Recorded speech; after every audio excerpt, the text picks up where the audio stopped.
Hey guys, welcome back to another episode of EdgeMasterGaming, where today I'm going over the latest Milkor MGL update. This was released yesterday, as you can see here at 1:16 p.m. Eastern. This update came with a lot of changes, and I'll try to cover them all as best as I can. But before we get started, I do have to say thanks to Logitech for allowing me to join him in the test server for this update. I was in there early yesterday morning testing the new gun, and it was pretty cool. It's been a while, and if you guys didn't know, the last time that I was there was right before the new research map was released. That's a little history for you guys, but without further ado, let's get started. The first portion of this update, of course, covers what you guys came here for, and that's the Milkor MGL Mk1. The Milkor MGL Multiple Grenade Launcher is a lightweight 40mm 6-shot revolver-type grenade launcher developed and manufactured in South Africa by Milkor Limited. This grenade launcher is only accessible via the mystery box. Not only does it carry 6 shots at the ready, but it has 18 in reserves. When packed, it becomes mea culpa, increasing the reserves to 48. It has the aftershock module where grenades also trigger a delayed secondary explosion. Its recoil is not bad at all, and it does of course hinder your movement speed a bit. One interesting aspect of this weapon that I found is the bean shot, and that's when you fire at close distances.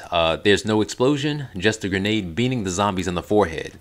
When I was testing, I thought this was hilarious. Now, I asked Logitech about this because I thought it was some type of glitch, but this is what he had to say.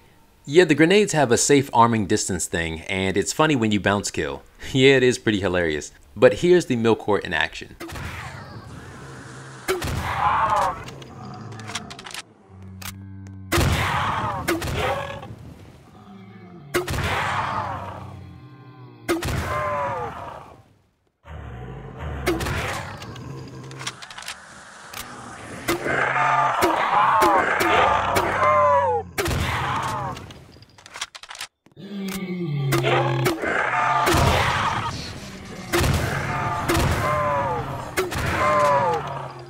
Later on, when I was testing on my own, I found that this grenade launcher can one-shot up to round 38, and this includes beaning. In addition to that, the grenade launcher has a pretty quick fire rate, as you can see here. Overall, I kind of have mixed feelings about this weapon. I like it because it's new, looks cool, and is fun to use in the mid-rounds, but as the zombies get stronger, this weapon is not as easy to use. It becomes more of a hindrance as it kind of turns into an oversized mix between the crossbow and nail gun. And what I mean is this. It doesn't have piercing, so you're not hitting multiple targets unless the explosion occurs. But I still recommend you guys try it out. Let me know in the comments section what you think of it. Next up is the zombie's head hitbox has been adjusted to a cylinder shape. Well, this makes total sense. All this really means for me is that I need to work on my aim. Next on the list is the weapon framework. Apparently the empty click sound volume has been adjusted. I guess someone must have been getting annoyed by trolls and complained to Logitech about all their incessant clicking in the game. Moving on to the good stuff, explosions. Updated explosion effect and code to be consistent between weapons. Hitting yourself with an explosion should now be more of a shell-shocked concussed effect, briefly blurring vision and slowing movement. All explosions now use the same updated code, most noticeable on the Carl Gustaf M2. Now this was interesting. I actually tested this with the Carl Gustaf and the Bear 50 cal. So the effect is basically like everything gets blurry and goes gray for a second before you are back to normal, as you'll see here. Also part of this update is the new inspect animation, which you see here.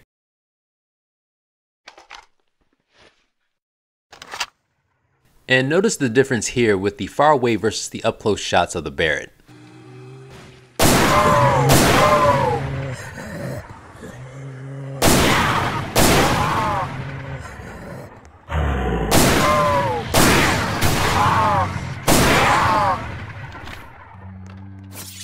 Up next is the Projectile Framework, where there was apparently a bug that showed projectiles to appear sideways when it hit a target at a specific distance.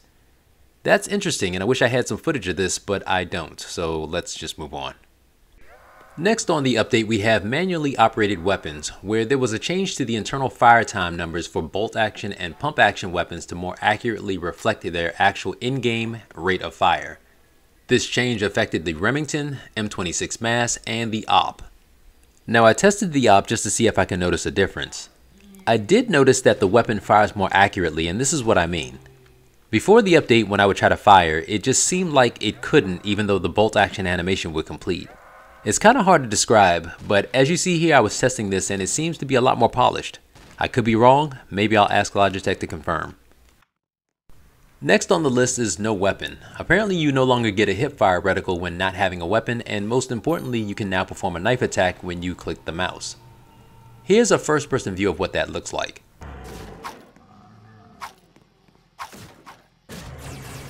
And here's what Logitech looks like when using the knife without holding any weapons.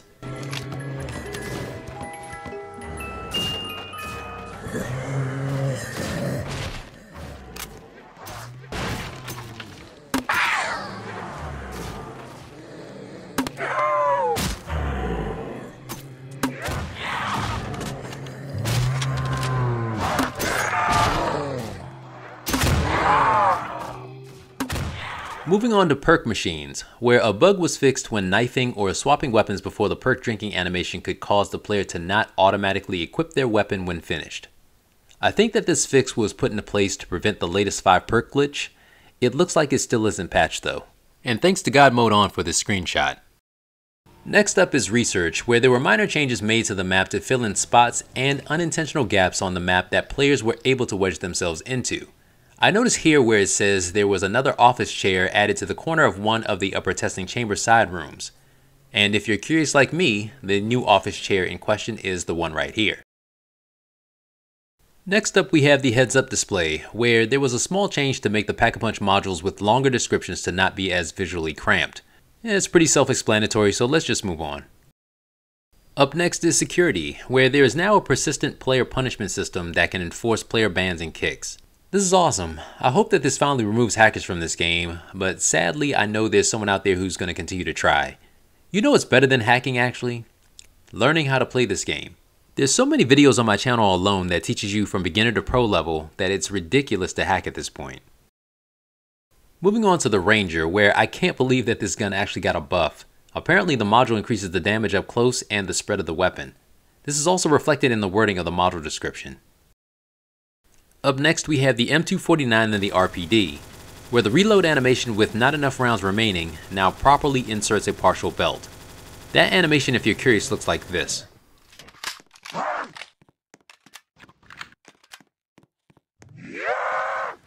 Second to the last for this update is the crossbow, where there was a rare visual bug that would occur when canceling mid-reload would not properly reset the crossbow limbs. I checked back through some footage that I have and was unable to locate it, so I'll just have to skip this one. And finally we have the nail gun, where the splash effect has been updated, which we already discussed earlier, but the reload animation with not enough ammunition now properly inserts a partially filled magazine. Unfortunately I didn't capture that, but I'm assuming that when you get down to the last few nails, this yellow latch here will be showing a lot higher when reloading. Well guys, that covers just about everything in this new update, but before I close out, I just wanted to say that while I was in the test server, Logitech mentioned that he was working on a new map, which was awesome. When I asked if he could give us any hints as to what he was working on, he said the following: "Not really, it's still early development, been spending all my time working on the new guns instead of actually building a map." Well that's it guys, I wanted to share with you guys what Logitech shared with me, and hopefully we get a new map sometime soon. Either way, thanks for checking this video out, and don't forget to like and subscribe if you haven't done so already. It would really help me out. And as always guys, remember to have fun, take care, and God bless.